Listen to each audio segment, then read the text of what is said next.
Sarah's husband sent divorce papers and a receipt for a $12 bracelet he gave. True stories. My husband sent divorce papers and a receipt for a $12 bracelet he gave his assistant. His note read, "Only beautiful women deserve gems." My daughter said, "Mom, let's show him who really shines." The next day, we started building a jewelry business. Now, he winces every time he passes our billboard. I never saw it coming. I know that sounds like something from a movie.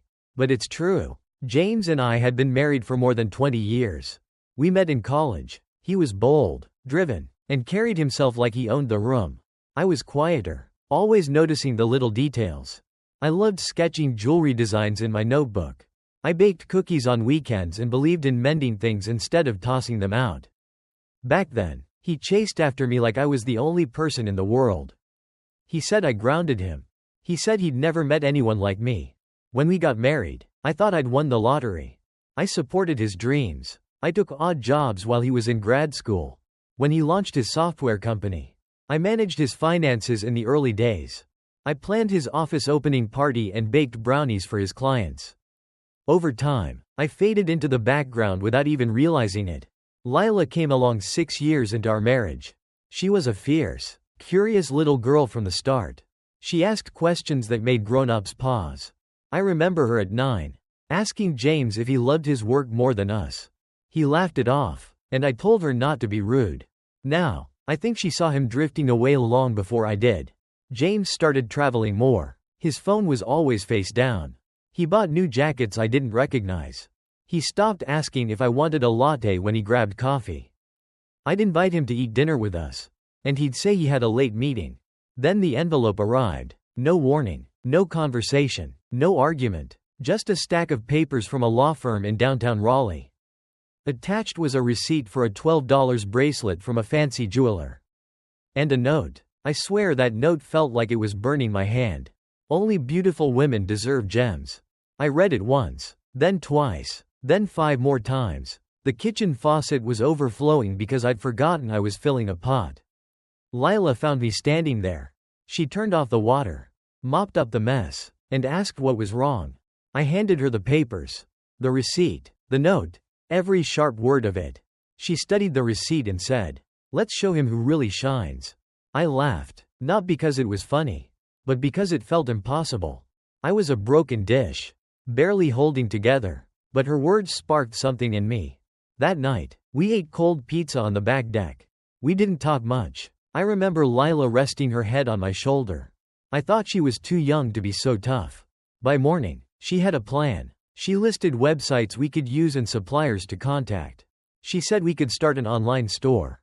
She'd handle the tech. I designed the jewelry. I hadn't sketched a necklace in over 20 years. We started with almost nothing. James had cleared out our shared bank account before filing. But I had $4 tucked away for emergencies. This felt like one. We turned the guest room into a workspace. I dug out my old sketchbooks, dusted them off, and started drawing. My hands remembered how to create, even if my heart felt heavy. Our first pieces were simple, clay beads, twisted wire, a few resin charms, but they told stories. Lila insisted every piece have a name and a meaning. Our first earrings were called Unbreakable. The next set was Light After Loss. They sold slowly at first on our little online shop. Then a blogger shared a photo. Orders trickled in, then flooded. I wasn't ready. Lila was. She stayed up late after homework, packing boxes. I learned how to wrap each order like a gift. We poured every penny back into the business. We took online classes about crafting with metal. I watched YouTube videos until my eyes hurt. My fingers got calluses from practicing. James heard about our shop when a friend posted about it online. He didn't reach out, but I knew he was watching. Then came our big moment. A lifestyle vlogger from Savannah bought a pair of our earrings. Break free. She wore them in a video about starting over after a breakup. The internet exploded. We got thousands of orders in a week. I cried when we had to pause the shop to catch up. Lila didn't cry. She said, "We need a real studio and a team." So we made it happen. We hired 2 women I met at a local support group. Both had been through divorces. Both were talented and ready for a new chapter. They became like family. We rented a small space in downtown Raleigh. We painted the walls ourselves. The floors creaked, and the windows were drafty. But it was ours. Lila painted a mural on one wall, a flower growing from glowing coals. It took her 3 days and a lot of paint-stained jeans. It was beautiful. James called around then. His first call was casual, like he was just saying hi. "Congrats on the business," he said in a voicemail. I didn't call back. His second call was pushier. "Lila's not answering me. We need to talk." I ignored that one too. I wasn't mad. Exactly. I just didn't have room for his voice anymore. I was too busy learning to listen to my own. Lila blocked his number. She was always better at drawing lines than I was. The business kept growing. We started hosting workshops on weekends. People came to make their own jewelry. Many were women going through tough times, divorces, job losses, or grief. They arrived nervous and left with necklaces they'd crafted. Each piece told a story, even if the beads weren't perfect. That fall, we hired 3 more women. Each had her own struggles, her own dreams. Our business, Glow and Grow, wasn't just about jewelry anymore. It was a place to land, to rebuild. People started noticing. A local TV station did a story about us. A podcast asked me to share how I started over at 45. Our online shop was making good money by then. We had more orders than we could handle. Then we launched the Crimson Collection. It was a special set, a necklace, earrings, and a ring. We used red glass and recycled brass. The packaging shared its story, inspired by anger, heartbreak, and the strength to rise again. It sold out in 3 hours. Someone posted a picture online, wearing the necklace. The caption said, "My ex called me broken. Now I wear my strength." The hashtag Glow and Grow took off. Women shared their stories, raw, honest posts about betrayal and healing. Some made me tear up at my desk. We added a section to our website called Your Shine Story. Customers could share their journeys and photos of themselves in our jewelry. Lila said it was about building a community, not just selling products. She was right. The billboard came after we hit $300 in sales. Lila planned it with a customer who worked at an ad agency. It was a huge photo of me and Lila in the studio.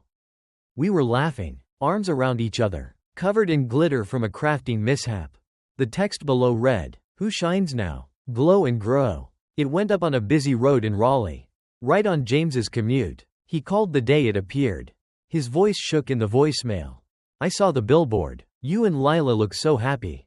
I was holding a new ring we'd designed, called Dawn Again. I didn't feel angry or sad. I just felt done. He kept talking. "I messed up, Sarah. I see it now. I miss you. I miss us." I listened, but it felt like hearing a stranger. This man who once made me feel invisible was now stumbling over his words. "Thanks for saying that," I said calmly. "But there's no us anymore. Lila and I are good." He asked if we could meet for coffee. I said I was too busy. I was. We had a launch party that weekend for our Strong Roots collection. It was inspired by women who rebuilt their lives from nothing. Lila and I designed a bracelet together. It had a cracked stone held together with gold wire, like a wound made beautiful. We called it Healed Whole. It sold out in an hour. Things weren't always smooth. Some nights, I was too exhausted to sleep. Lila and I bickered about shipping costs or event plans. She pushed me to do a big TV interview, and I wasn't sure I was ready. But there was joy too. Laughter that felt like it belonged to me again. We opened a second shop in Wilmington. We hired a manager, a designer, and an intern from a nearby college. I started sketching for fun again, doodles on napkins, ideas on sticky notes. Lila got a scholarship to a design school in Chicago. She didn't want to leave the business at first. I told her, "I built this for both of us. If it traps you, it's not freedom." We both cried, but she went. Now we video chat every evening. She shows me her art projects, I send her new jewelry designs. Our latest piece together is called Miles Can't Fade. James got married again last year. It lasted 9 months. His social media is full of posts about growth and mindfulness. I glance at them sometimes, then move on. Somewhere between the Wilmington store opening and Lila's move to Chicago, people started recognizing me. At the grocery store in Cary, a woman tapped my shoulder. "Are you from Glow and Grow?" she asked. I nodded. Shy. She showed me her earrings. Star after storm. My sister gave me these after I left my ex. Thank you. It kept happening, at the bank, in a coffee shop, even at a book club. I'd gone from being unseen in my marriage to being noticed by strangers. But growth brought challenges. More sales meant more staff, more taxes, more forms I barely understood. Some days, I missed our tiny guest room studio. I hired a business manager, Carla. She was in her late 50s, sharp, and had just been let go from a big retail company. She looked at our records and said, "You've been running on grit. Let's get organized." Carla was a lifesaver. We moved into a real office with proper shelves and a shipping area. Lila came home for Christmas and gasped at the new space. "You did all this?" she asked, spinning around. "No," I said. "We did. That weekend, we updated our website. Lila changed the colors and added new photos. We rewrote our mission. We believe in rebuilding. In beauty from broken places. In gems for every woman who's survived." She posted a photo of me at my workbench, laughing, no makeup, glasses slipping down my nose. The caption read, "Only beautiful women deserve gems? Nah, my mom creates them." It went viral. A big news site shared it. Then a morning TV show called. They wanted us for a segment about women starting over after 40. I almost said no, I hate being on camera. But Lila gave me her, "Don't doubt yourself" look. We flew to Los Angeles in March. I wore a green dress and borrowed Lila's flats because heels scare me. The interview was quick but moving. They showed our studio, our billboard, and read customer stories on air. When we got back to Raleigh, our website crashed from all the visitors.